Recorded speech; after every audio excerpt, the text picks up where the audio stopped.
So, what are the different trading styles and strategies out there?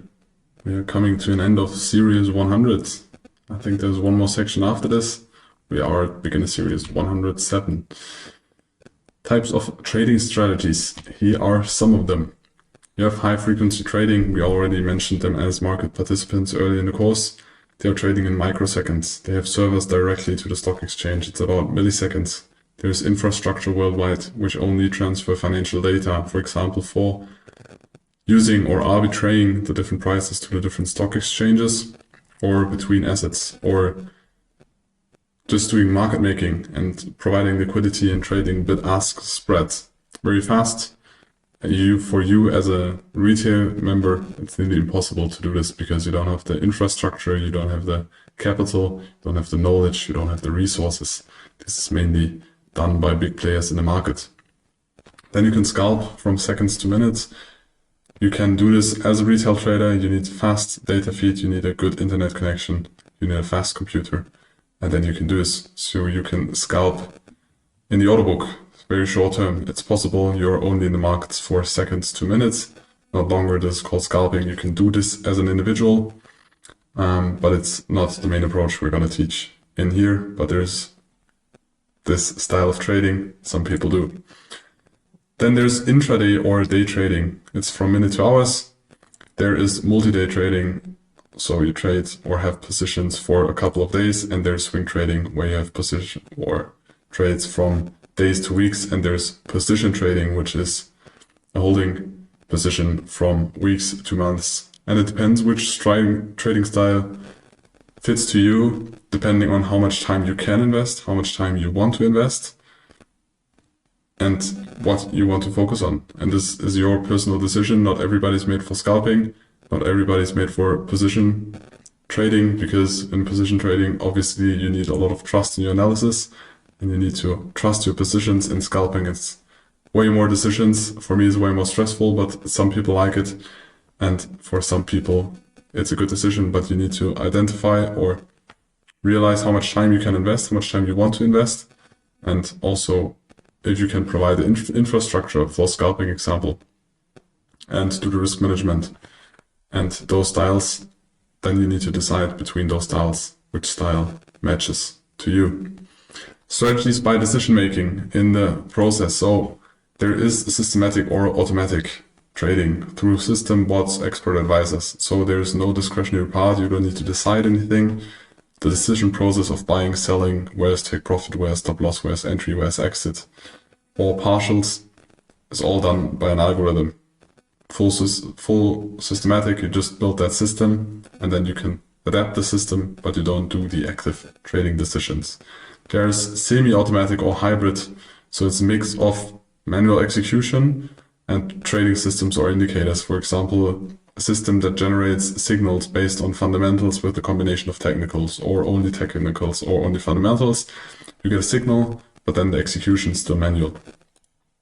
There are mechanical discretionary, so those are strategies which are 90% rule-based. So you create a checklist, you go through the checklist, you search for those setups, but you search for them manually.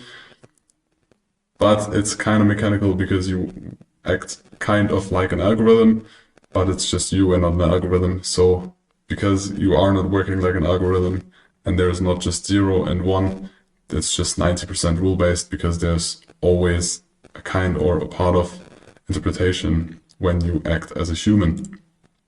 And there are discretionary strategies, which are manual strategies. They are rule-based, but they have a lot of space for logical interpretation and context analysis. So you analyze the correlation between different assets, different economies, the last or the previous economic numbers that have been published, and then you build a thesis or an analysis, and then you act on that analysis. But there can be approach, you analyze, but it's not that rule-based. It's not, it happens A, then you do B, and after B you do C, and then D.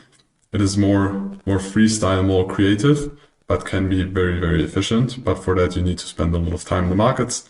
And as I said earlier in the course, you need to connect to the markets. You spend a lot of time, because there you also put the numbers, fundamental numbers, and the technical or the price reaction to those numbers in context, and based on that, you create your analysis and trade it. And there is intuition trading, which is fully based on discretion, intuition, and gut feeling. So you have a feeling about markets. I've seen people that have crazy feelings about, most of the times it's one specific market, and they trade that way, and they are very successful, but they really focus for years just on one market, and then they master this market. But it's nearly impossible to copy them or to learn the same strategy because it's mostly intuition. It's like they rewired their brain like an AI to a specific market. But I would describe this as intuition trading. There are different types of analysis. So there are fundamental strategies where you act and trade based on fundamentals. Or you can trade on news-based strategies. So fundamentals are more long-term. You can also use news-based strategies, which are obviously based on news. So if a news release and you act on that, before that, slightly after that, before the news, most of the times markets kind of sideways, but after the news there is a lot of, and especially during the news, a lot of volatility. There are technical strategies where you only trade technicals. You don't look at fundamentals or news at all. And there are hybrid strategies where you do a combination of both, which we think is the best one, but you can make all of that working. There are people that have very good strategies with only trading fundamentals. There are people that have good performances with only trading news. There are people that have good performances with only technicals. And there are people that combine everything and also have good performances as well. Here depends on what works for you. We will explain to you how we analyze fundamentals and how we will have our technical setups later here. There are different strategies by setup, so defined by where you search for a setup. We have some small pictures here, and now we give all the pictures some names and strategies by setup. I think very famous one is range-bound strategies. So you look for a range or you try to anticipate a range before it happens. So you sell at the bottom, you sell at the top, you buy at the bottom, either take profit or open a position. Those are range-bound strategies. Different type are mean reversion strategies. The approach to this is that you think there is a mean, so there is some price level where the price of an asset is going to fluctuate on the upside and on the downside, but it will always go back to that mean point.